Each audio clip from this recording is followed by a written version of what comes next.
l'histoire, vous savez, d'une famille qui vit, un peu comme d'ailleurs dans le spectacle de Caroline, une famille qui vit dans le mensonge et dans le déni, et un personnage qui s'appelle Gregers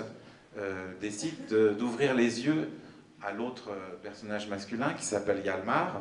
pour lui faire comprendre que sa fille n'est pas sa vraie fille, que sa femme lui ment,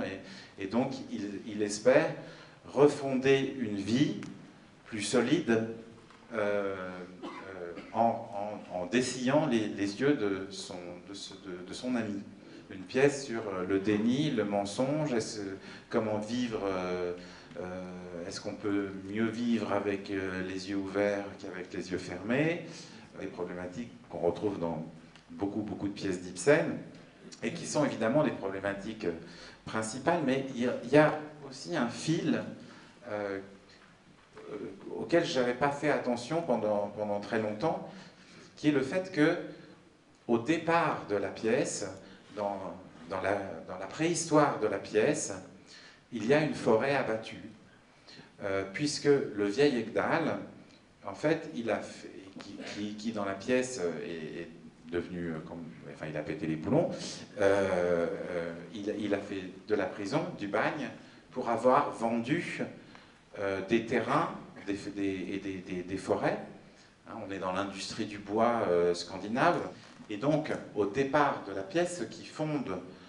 la folie du vieil Egdal et donc tout le drame qui en découle, c'est cette forêt abattue qui est en même temps comme une sorte de péché originel du monde industriel. C'est tout ce monde moderne, en fait, qui découle de ces forêts primaires qui ont été décimées au XIXe siècle. J'ai retrouvé ce thème de la forêt et des bois abattus, c'est pour ça que j'ai eu envie que ce décor soit en contreplaqué, c'est-à-dire non, mais qu'on voit le bois qu'on vient de scier, et en même temps le contreplaqué, c'est aussi l'idée d'un espace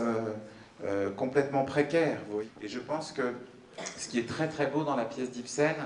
c'est la façon, c'est comment il travaille sur la précarité de nos existences. C'est pour ça que j'avais envie d'un espace qui est cette fragilité, cette précarité. Précarité de nos relations,